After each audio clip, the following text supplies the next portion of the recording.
A paz do Senhor, meus queridos, tudo bem com vocês? Eis quem vos fala, pastor Alexandre Pereira, para mais uma videoaula da nossa revista Betel Dominical, que é essa revista aqui.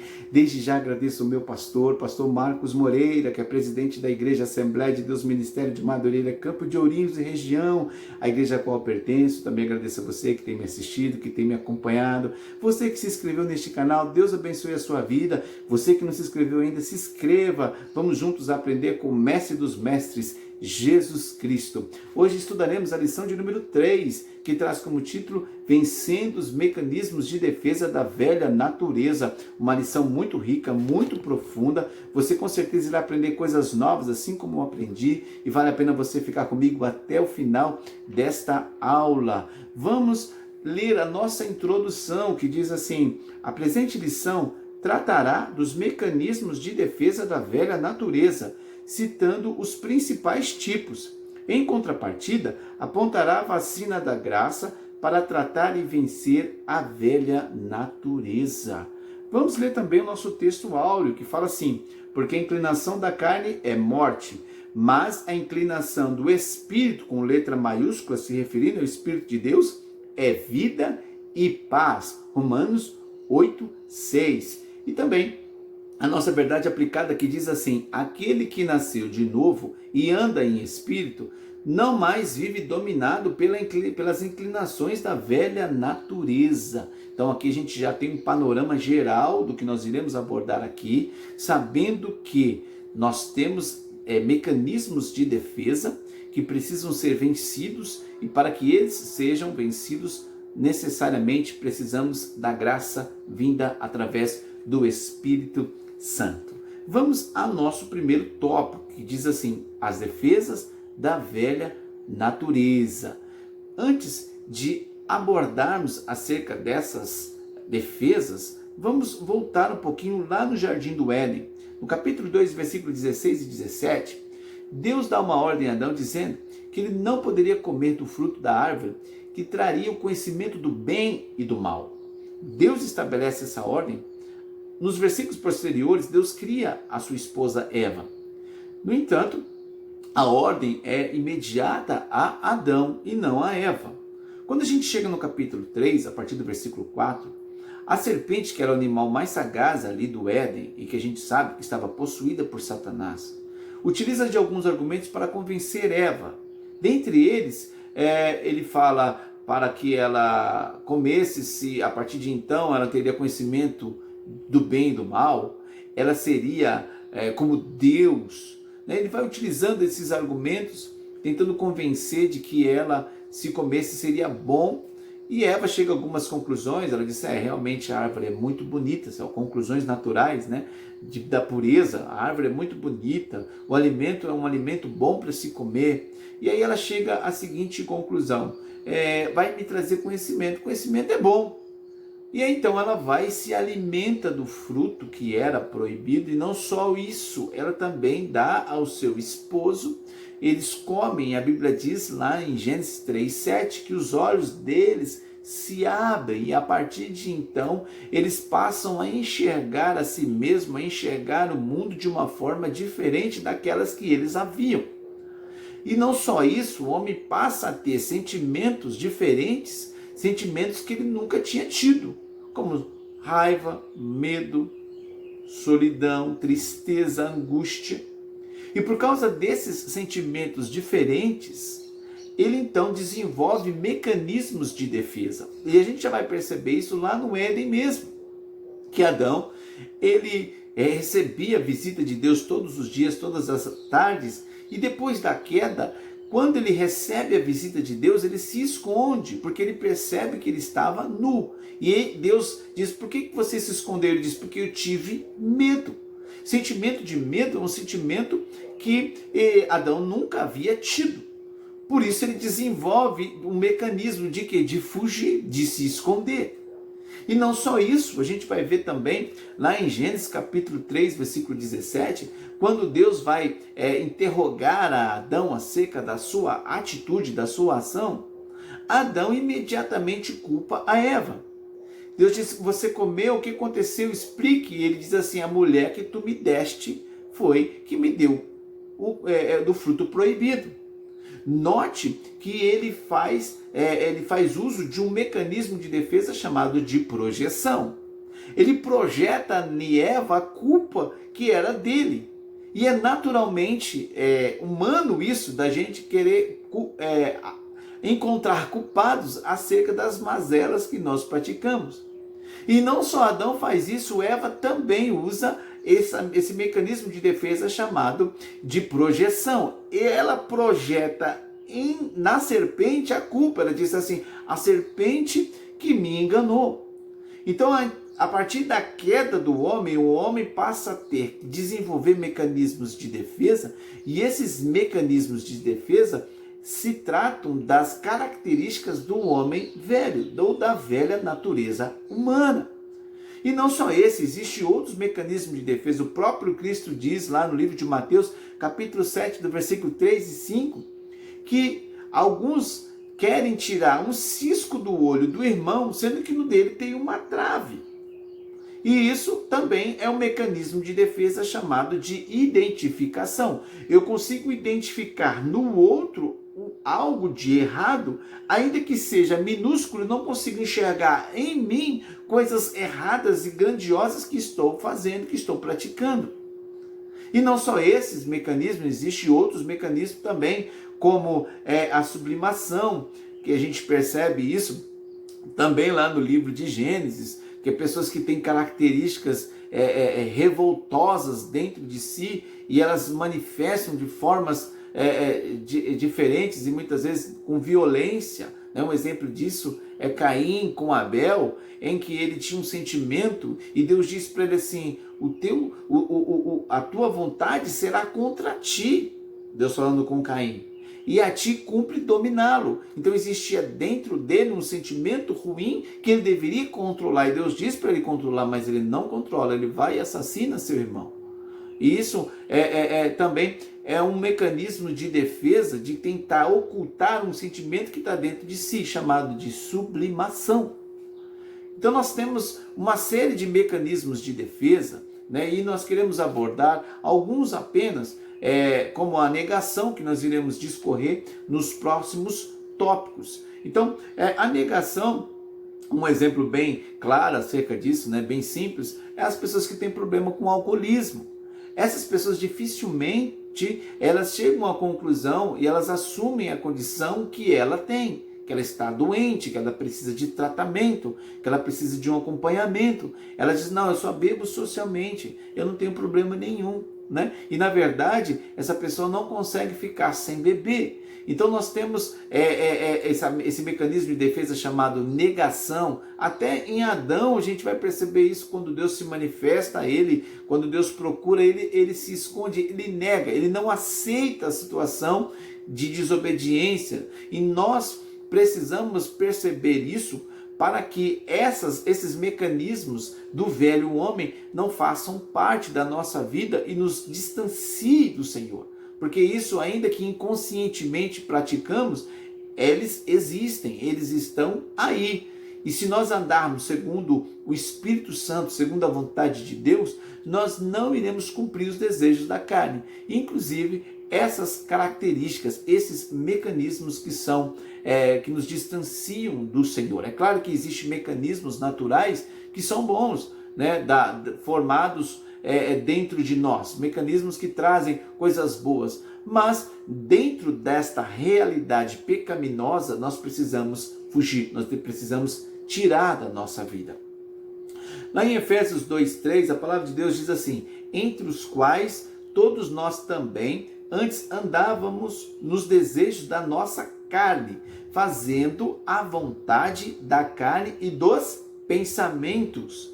E éramos por natureza, olha bem, éramos por natureza filhos da ira, como os outros também.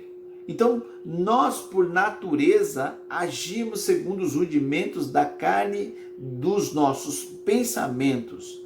E isso é da natureza caída que precisamos vencer, que precisamos suplantar pela ação de Deus em nós, pela ação do Espírito Santo.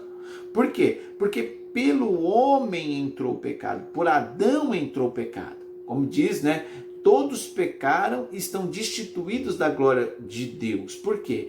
Nós temos uma matriz da velha natureza, que é Adão. Então, de Adão, dessa matriz, passou-se então o pecado a todos os homens. Precisamos de uma nova matriz. E a nova matriz é Cristo, como diz lá em 1 Coríntios 15, 45, assim está também escrito: o primeiro homem, Adão, foi feito em alma vivente, o último em espírito vivificante. Então, enquanto Adão foi alma vivente e foi uma matriz ruim que trouxe o pecado a toda a humanidade, Jesus, o último, ele vem como espírito vivificante, ou seja, aquele que dá vida aos outros, aquele que dá vida a todos. Não só vem para viver, mas vem para dar vida.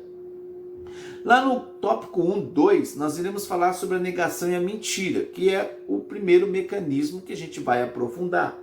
Se a gente ler lá no livro de Atos, capítulo 5, a partir do versículo 5 até o 10, versículo 1 até o 10, nós vamos ver a história de Ananias e Safira, que eram membros da igreja, faziam parte da comunidade de cristã. E ali os irmãos estavam vivendo um momento assim maravilhoso, de muita alegria, de fraternidade, de companheirismo. Eles viviam em comunidade. E aqueles que tinham mais condições doavam as suas propriedades, as suas riquezas, para repartir entre aqueles que eram menos favorecidos. E dentre eles havia um grande homem de Deus, José o Levita, lá da ilha de Chipre, mais conhecido como Barnabé, que tinha feito uma doação de um terreno, e os irmãos estavam muito felizes, eu posso aqui conjecturar a alegria, de uma doação de uma propriedade. Depois eles repartiam entre eles, segundo as necessidades de cada um. E aí nós vamos ter então no capítulo 5, a partir do primeiro versículo, Ananias e Safira, vendo essa situação, eles faziam parte da comunidade também desejando doar. E eles tinham uma propriedade, eles tinham um terreno. E eles vendem esse terreno por uma quantia, e essa quantia era uma quantia interessante, Vamos pensar nisso, vou aqui tentar trazer para você o pensamento.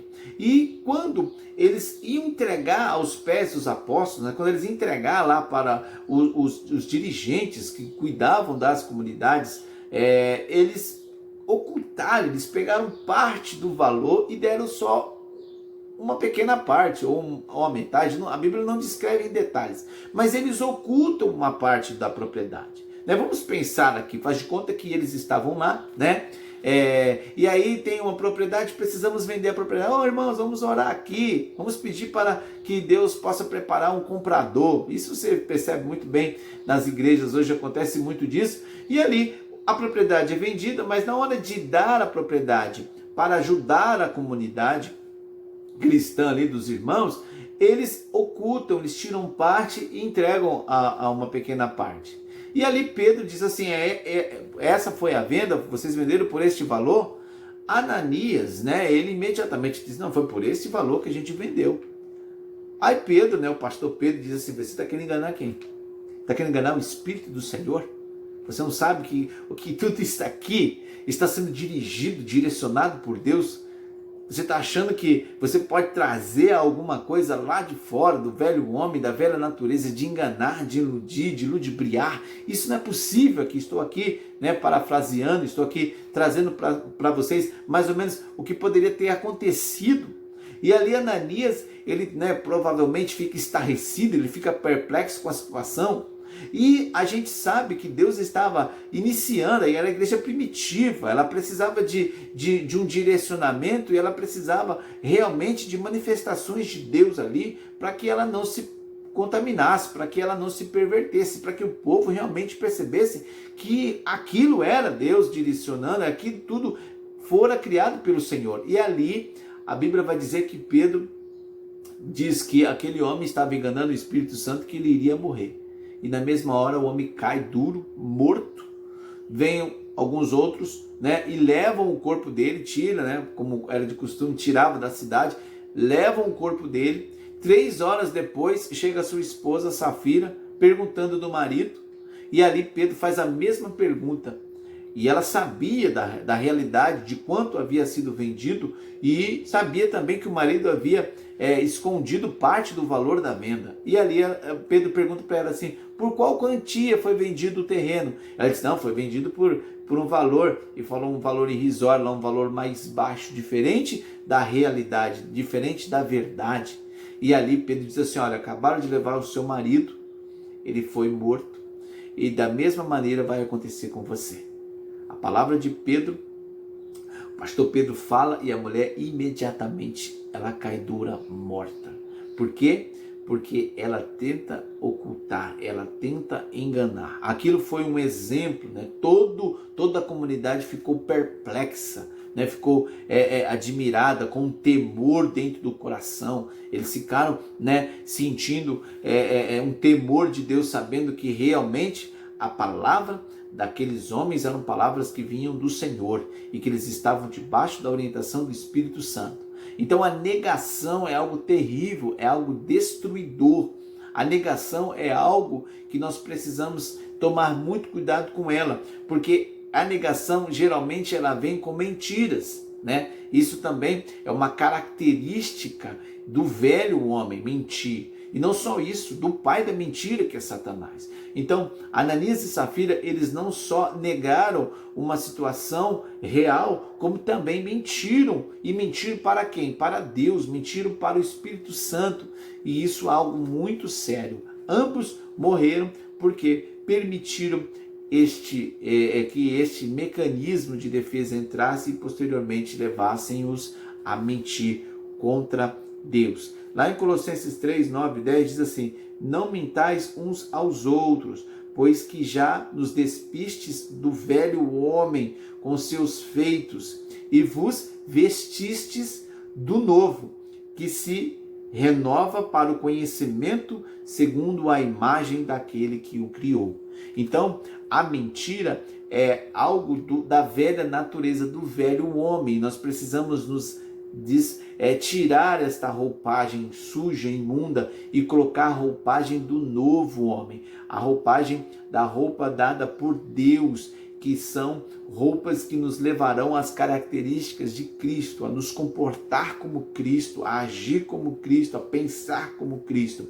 João 13:34 diz assim, um novo mandamento vos dou, que vos ameis uns aos outros. Então, nós precisamos entender que todas essas ações que são ruins, práticas equivocadas, são práticas por falta de amor ao próximo, de agir sem amor. Então, esse mandamento é o maior de todos. Jesus diz que é o mandamento dele, amar uns aos outros. Porque se eu amo ao outro, eu passo então a agir com empatia, eu passo a agir com essa pessoa como de uma forma que eu gostaria que agissem comigo, como o mesmo mestre disse, na mesma medida que vos medir, outro vos também te medirá. Então, se nós medirmos de forma coerente, empática, com certeza outras pessoas irão fazer o mesmo conosco, como está lá em Gálatas, né, que diz assim, tudo quanto o homem semear, isso também sem falar. Então nós vamos semear coisas boas.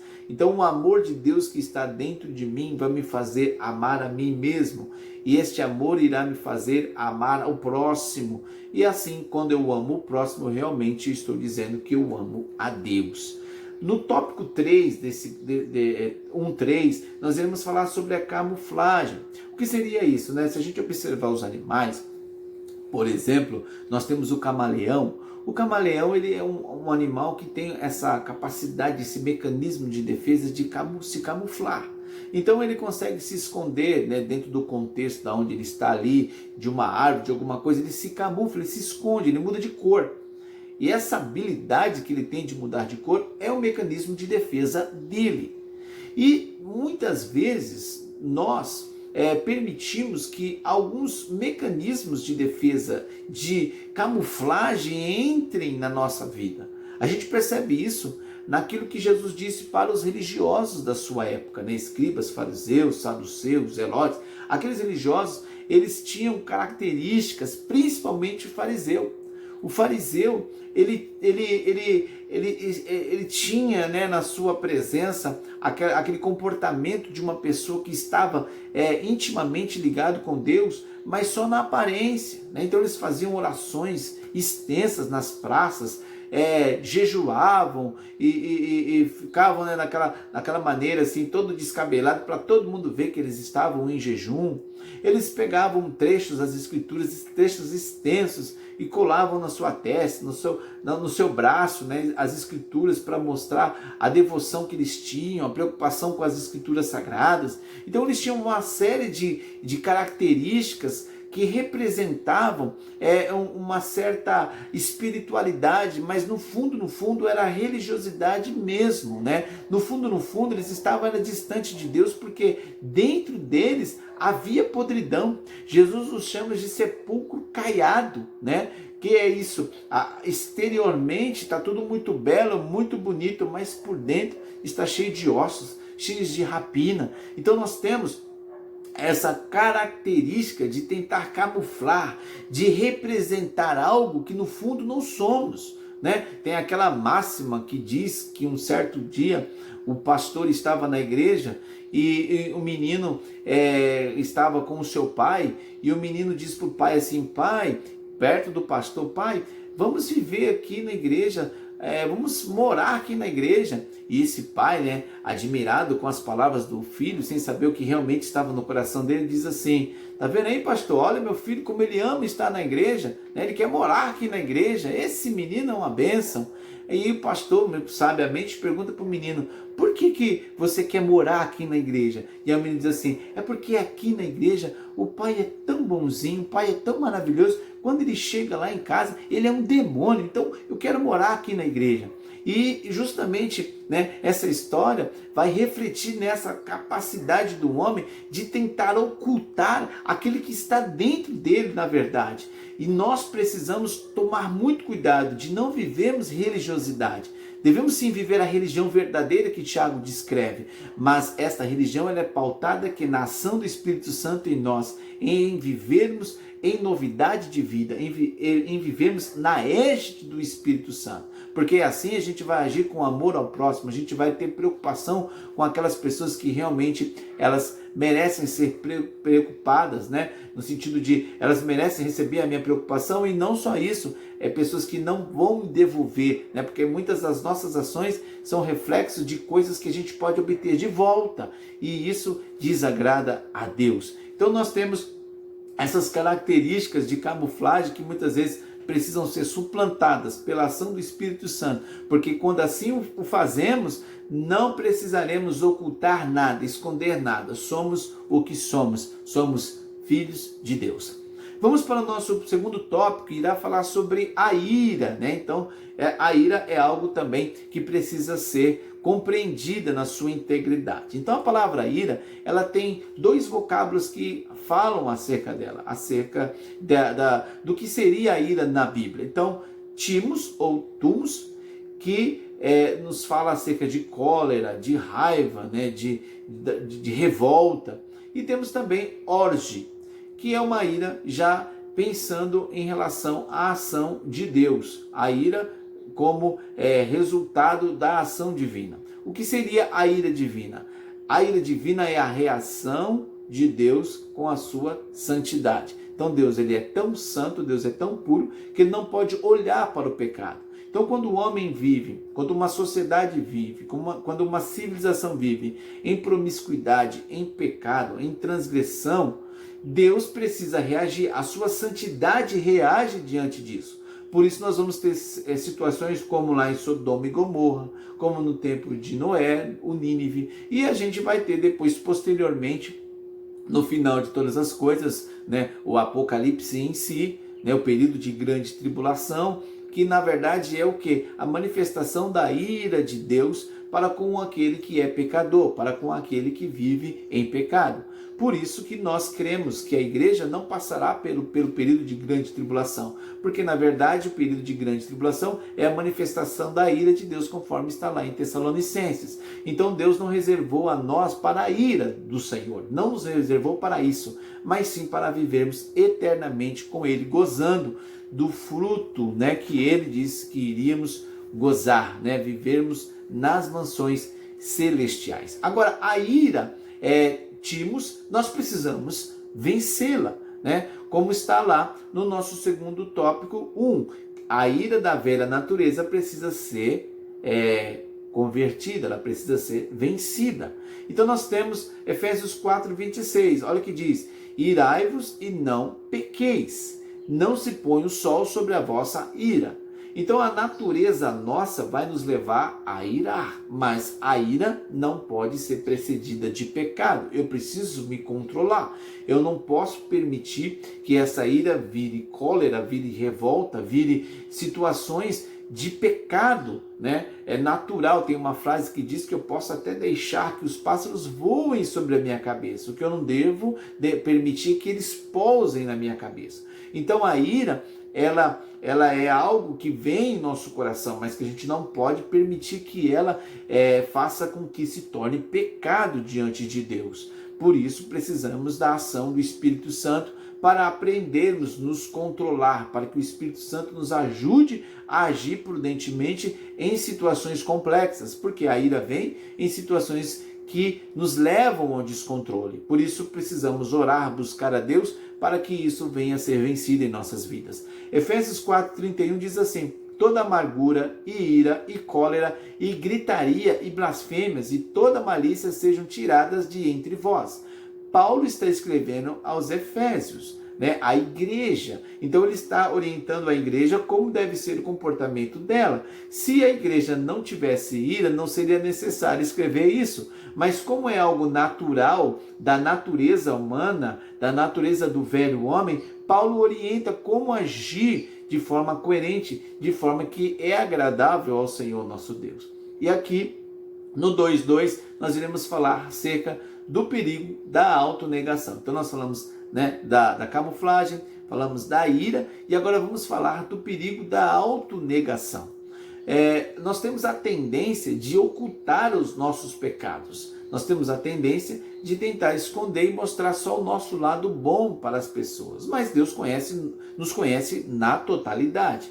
Vejamos o que diz lá em Jeremias 17:9. Enganoso é o coração mais do que todas as coisas, e perverso, quem o conhecerá? Então o nosso coração, ele é enganoso e muitas vezes ele engana até a nós mesmos. Nossas ações muitas vezes são manifestas e nós não conseguimos perceber de onde que vem. Por isso precisamos da orientação de Deus para nos ensinar e entendermos que as nossas ações nem sempre são ações agradáveis ao Senhor. E nós precisamos agir de forma coerente com a vontade de Deus. Olha o que diz Efésios capítulo 4, versículo 22.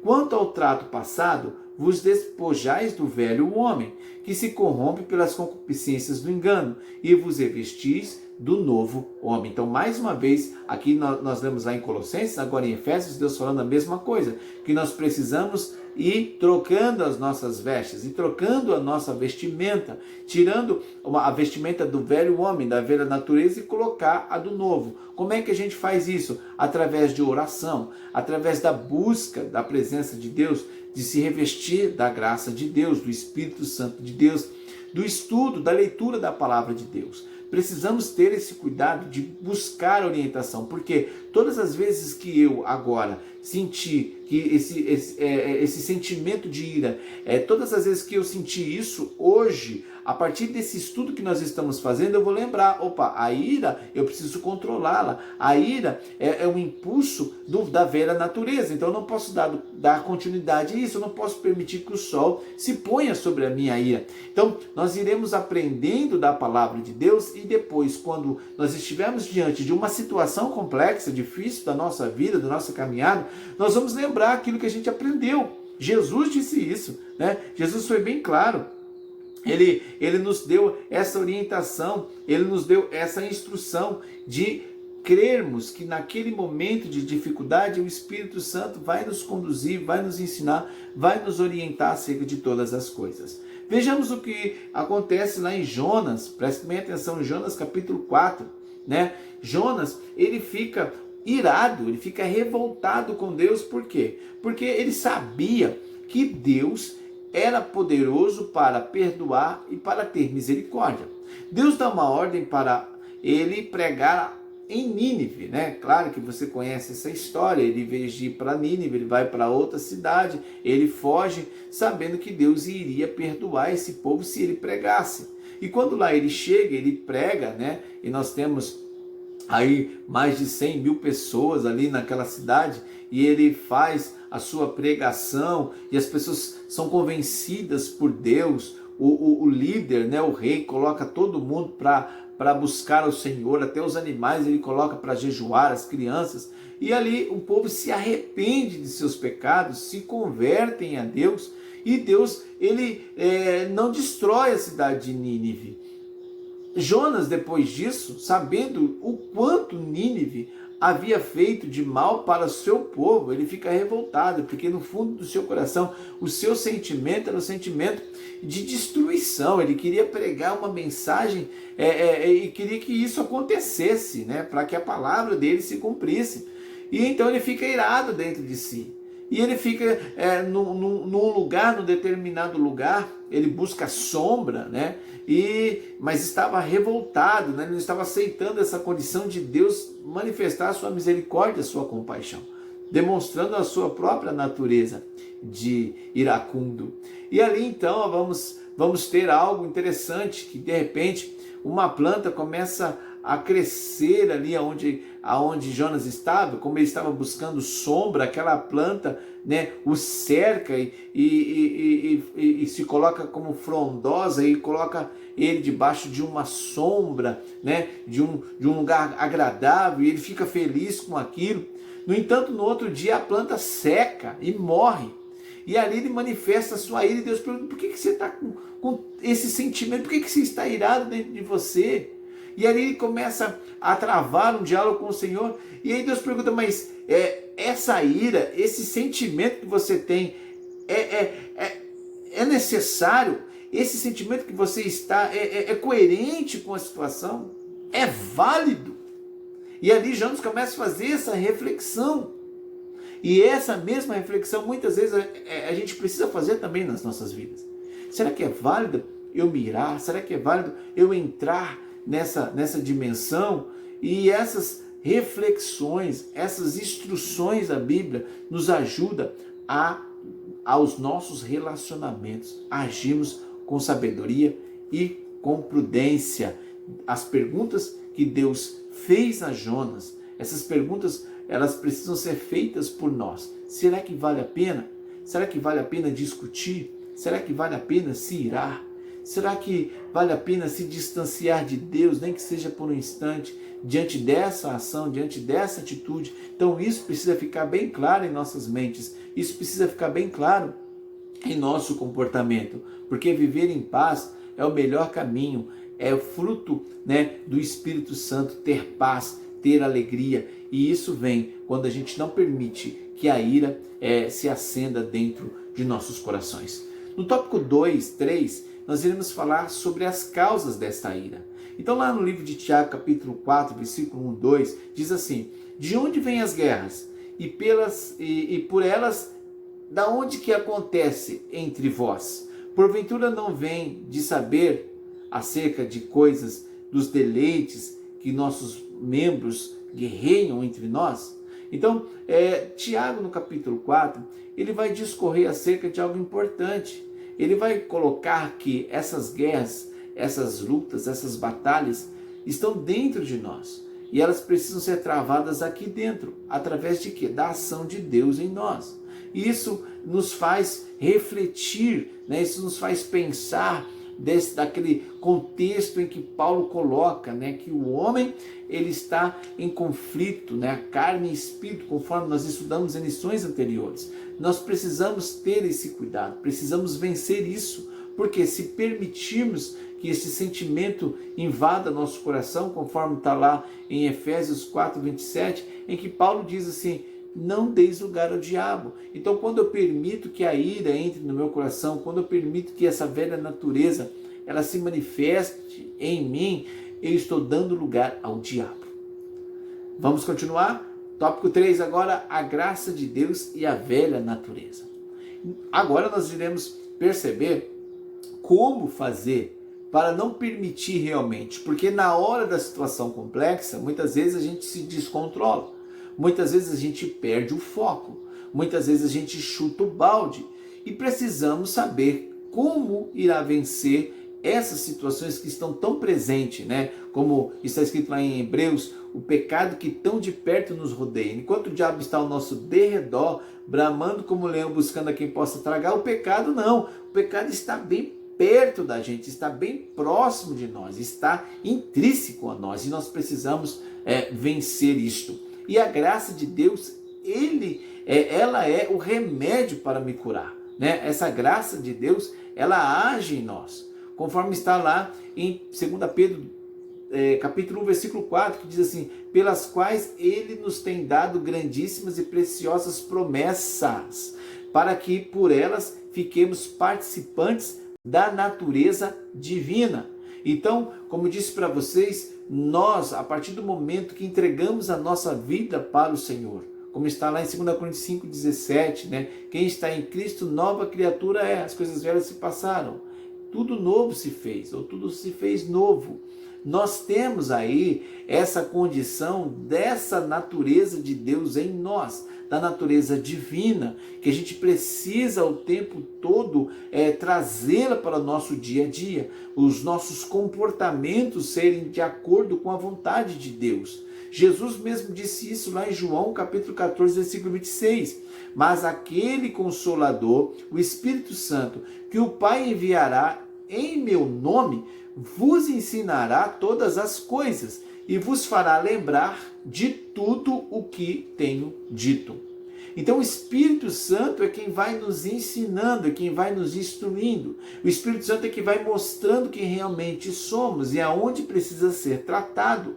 Ele nos ensina, e não só isso, ele também nos lembra as palavras de Cristo, os ensinamentos de Cristo.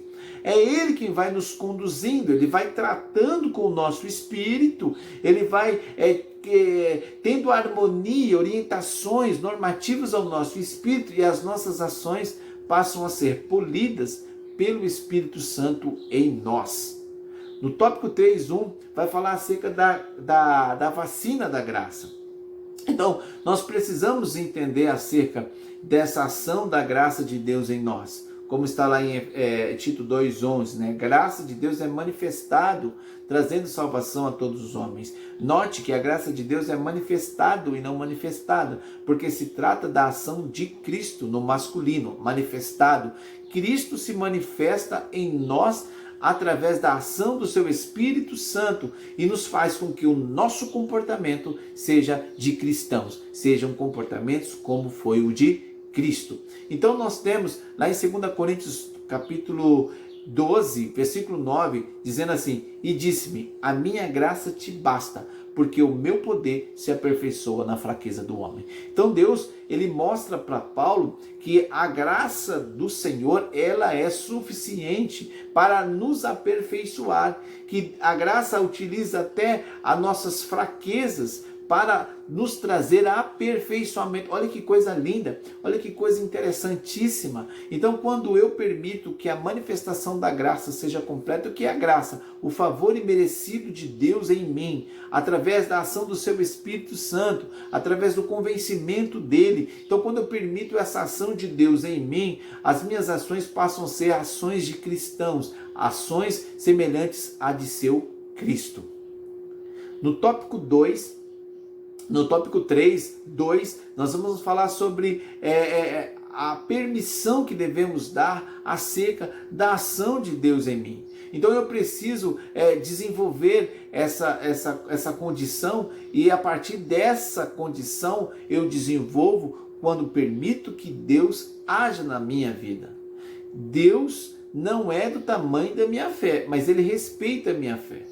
Deus, ele age em todas as áreas da minha vida, mas ele age somente nas áreas que eu dou abertura para ele agir. Existem pessoas que vivem, né, com problemas e elas não acreditam que Deus possa agir dentro dela nesse quesito.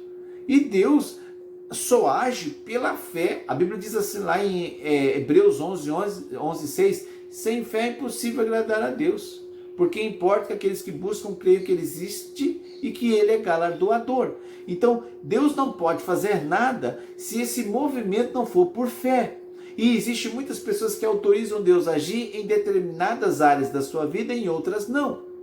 É como se a gente pegasse um mecânico, né, e pedisse para ele, lave a mão, pode pegar qualquer produto aí que limpe da melhor forma possível. Você pega o mecânico, ele vai lavar as suas mãos e depois de tudo, você vai ver que as mãos dele vai estar limpas, independente se ele usou muita graxa ou pouca graxa, mas sempre nas unhas, entre as unhas, vai ter algum resquício de sujeira, vai ter algum resquício de graxa. Por quê?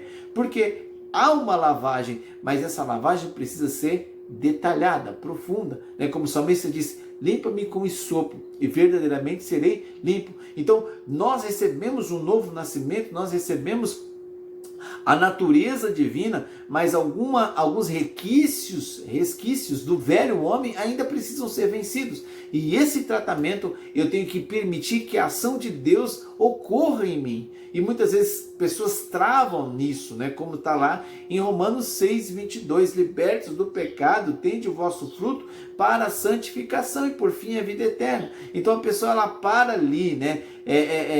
Ela para no tendes o vosso fruto para a santificação, ela trava ali e ela não busca se santificar, ela não busca a santificação do Senhor, que tem o objetivo de nos levar à estatura de varão perfeito. Ela trava e aí ela fica só no libertos do pecado e feitos servos de Deus. E ela não dá prosseguimento no processo transformador de Deus em nós, em fazermos de nós cristãos, de recebermos a matriz Cristo, né? Cristo, quando veio, ele veio trazer uma nova matriz. Enquanto Adão tinha uma matriz caída, decaída, de pecado, e essa matriz passou a toda a humanidade, quando vem Cristo, Cristo traz uma matriz cristã, para que nós pudéssemos andar de acordo com a sua vontade. E lá ainda, em Tiago capítulo 4, versículo 4, Tiago, ele vai colocar que os cristãos, eles estavam vivendo numa concomitância entre Deus e o mundo. E ele diz assim, o amor ao mundo não tem como ter relacionamento a pessoa que ama o mundo amar a Deus. E aí ele chama-os de adúlteros e adúlteras, né? E também nós vamos ter ainda nesse capítulo 4, no versículo 5, ele diz assim, o Espírito que em nós habita tem ciúmes. Ele faz uma pergunta. E essa colocação, né, traz até certos conflitos na mente de alguns, né, como se o Espírito Santo tem ciúmes. Ele está tratando, né, de textos, de outros textos que não é mencionado aqui, não existe, né, textos específicos, mas provavelmente a gente tem a concepção mais abrangente. Por exemplo, se a gente ler lá em Ezequiel capítulo 8, versículo 3 e 5, nós vamos ter o seguinte, imagem dos ciúmes que provoca os ciúmes de Deus. Então, no sentido que Tiago estava querendo trazer, é que o amor ao mundo traz ciúmes, no sentido de que Deus não está se agradando. E até a palavra ciúmes, dentro do hebraico, ele nos leva à relação de zelo, né? Daquele cuidado de Deus, daquele amor que é colocado única e exclusivamente ao Senhor Deus. Então, esse ciúmes não é um sentimento de obra da carne, conforme está escrito em Gálatas capítulo 5, mas sim esse amor que não pode ser dividido, como Jesus mesmo disse, que é impossível a gente amar a dois senhores, servir a dois senhores, né? Ou a gente vai amar mais a um, servir mais a um do que ao outro. Então nós temos essa visão de que Deus, ele precisa ser adorado, unicamente elevado, somente ele, o nosso coração não pode estar dividido. Só Deus merece toda a honra, toda a glória e todo louvor, né? Como eu disse para vocês, no hebraico, ciúme quer dizer quanã, né? Que nos leva a essa concepção de zelo, de cuidado. Então, Tiago, ele faz uso desse termo para nos mostrar que Deus, ele não quer que o nosso coração esteja dividido entre ele e o mundo. Devemos amar a Deus sobre todas as coisas, buscar o reino de Deus e a sua justiça, e as demais coisas nos serão acrescentadas. Então nós precisamos tomar cuidado com o mundo, que eu acredito ser um dos maiores inimigos do cristão, né? O mundo nos leva às concupiscências da carne, concupiscências dos olhos e a soberba da vida, conforme está escrito lá em 1 João. Então nós precisamos tomar muito cuidado com o mundo, porque o mundo nos distancia de Deus. A gente está percebendo que cada vez mais a igreja está vivendo dentro deste pragmatismo, né? Dentro desse sincretismo religioso, desta relação intensa de comportamentos mundanos sendo inseridos no âmbito da igreja e que precisam ser vencidos. E essa conquista, né, essa vitória vem através da palavra do Senhor. Não ameis o mundo, nem no que o mundo há. Então, o mundo, na verdade, ele está sob a égide, né, conforme 2 Coríntios 4:4. Deus deste século cegou o entendimento dos incrédulos, para que sobre eles não resplandeçam a luz do Evangelho. Então, o mundo está sobre esta égide, a égide do comportamento mundano, e nós precisamos ter cuidado, né, ter muito cuidado para que isso não entre no nosso comportamento, não faça parte da convivência da igreja. 3:3, nós iremos encerrando agora falando sobre a velha natureza. Lá em Romanos 8:13 e 14 diz assim: mas se pelo Espírito mortificardes as obras da carne, vivereis. Então, como eu irei vencer esses mecanismos de defesa que me levam para distante de Deus? Através da ação do Espírito Santo em mim. Romanos 8:29, porque os que dantes conheceu, também o predestinou. Predestinar destinou antes. Deus já tinha antecipado um processo na nossa vida, que é o processo de salvação. A salvação dada por ele já havia sido determinada por ele. Então ele já tinha predestinado, nos destinou antes para essa salvação. E não só isso, para sermos conforme a imagem do Filho de Deus. Então Deus, ele já tinha planejado sermos conforme a matriz, Cristo, sermos a sua imagem.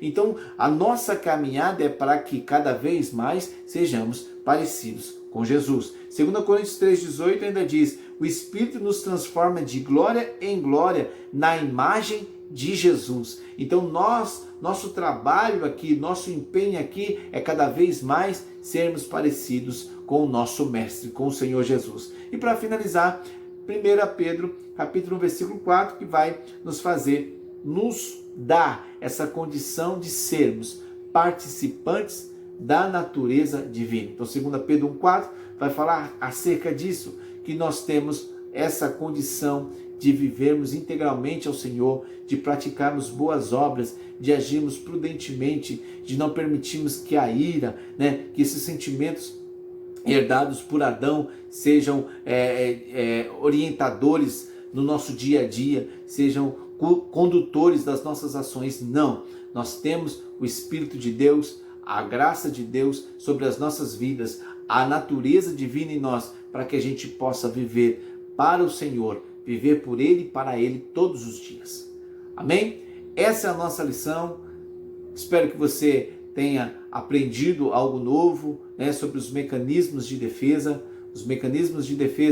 que desagradam a Deus, que nos distanciam do Senhor. Espero que você tenha aprendido, que você possa multiplicar esse vídeo, que você possa encaminhar para outras pessoas. Se inscreva no canal. Deus abençoe a sua vida, Deus abençoe a sua casa, a sua família. Até a nossa próxima lição. Estaremos aqui, né, neste mesmo canal. Você pode nos acompanhar, você pode nos ajudar fazendo seus comentários. Comente aqui, fale um pouco sobre o que você entendeu, sobre os mecanismos de defesa, como eles são importantes a gente ter essa visão, esse panorama geral. Certo, meus queridos? Deus abençoe. Um forte abraço. Pastor Alexandre Pereira para mais uma aula, né, uma pré-aula para que você possa também discorrer com outras pessoas também, na sua igreja, na sua comunidade. Deus abençoe, em nome do Senhor Jesus. Até a próxima, um forte abraço e tchau!